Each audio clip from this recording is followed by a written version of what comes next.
Hi everyone, I'm Cameron from the All We Can Churches team. I hope you're having a wonderful harvest celebration and thank you for partnering with us at this time of year. Earlier on you heard the story of Cynthia and how she forged her own path out of poverty thanks to the training and support provided by All We Can's partner SHIFT. What that video didn't touch on is that Jeremiah, the director of SHIFT, has his own powerful story, which gives an insight into why his work is so effective and why All We Can believe in locally led development. During the Liberian civil wars in the late 1990s, Jeremiah was forced to flee his home to escape the conflict. He didn't know it at the time, but he would end up living in a refugee camp in Ghana for 9 years. But it is as a result of that experience that SHIFT came to be formed. And here is Jeremiah talking about that experience. At the time, I was a refugee in Ghana then, at the Budubron refugee camp. That's in the central region of Ghana. And specifically, it was in June of 2000 when the UNHCR decided to sever all support to Liberian refugees in the diaspora on ground that Charles Taylor was then in power. So it was a way of forcing or encouraging Liberians to return to Liberia. So when they seized their support as the biggest donor of supporter to refugees in the camp, life in the camp became very, very hard. And their withdrawal of support exacerbated the situation in the camp. And some of us, like me and Jeremiah, went to Ghana purposely to go to the US, but that did not work out, and it became kind of frustrating. So most of our time was like sitting around, drinking sports and lecturing and talking some, I would say, useless politics. But when the UNHCR withdrawal support happened, we started to ask ourselves some questions. What can we do? Are we going to sit in the camp and just cry a cry of self-pity or do something? Then came the turning point. I was one day walking down somewhere on the refugee camp called Broad Street, when a friend of mine, Richard Seat in particular, met me and asked me a question: Jeremiah, what's the essence of going to school? You are a university graduate, what the essence? My mother, who I love so dearly, she was very much illiterate, but she was very much passionate about education. So she wanted me to go to school. She had to go and beg the Catholic nuns, the Catholic priests, and one Father Albert Cooney, he's a U.S. citizen. Talk with Albert, and Albert accepted. Said, okay, Jeremiah, as long as you can go on a roll, we'll keep the scholarship on, but you have to come to the church every Saturday to cut some grass, So fast-tracking the story, from grade 7 to grade 12, I had some work to do on the campus, the church compound, and then working in the library. I was just all over, but you have to score the grade. So my mother became a driving force. So the issue was, what can I give back to society? Because I know clearly she was begging around to get me to school. She was asking people for help. There are others out there who don't have it. What can we pay back? What can we give back? That is the motivating thing, basically for our adult literacy kind of work.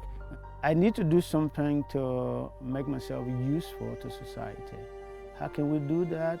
There are women in the camp with children, other friends, they're facing difficulties. Can we organize something? We quickly found a makeshift library and brought together some street kids. We started to teach them how to read and write. And then when the news started going out, we started receiving commendation. You go to the market and somebody telling you, thank you, or my son or my daughter is in your class. So, okay, this is good. There's some worth added. When we got back in Liberia, we thought it wise not to do something different, but to move after those who were working with, and do similar things.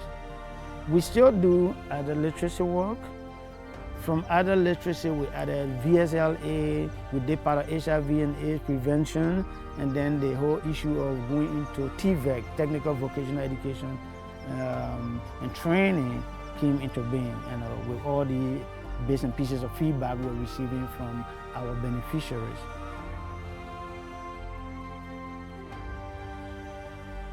It is, I think, for men, the biggest passport that you can live with a child, a son or daughter.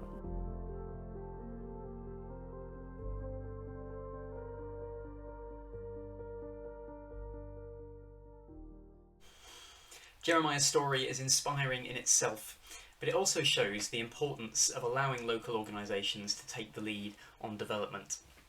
The reason that Jeremiah can be so effective at what he does is because he is embedded in the community.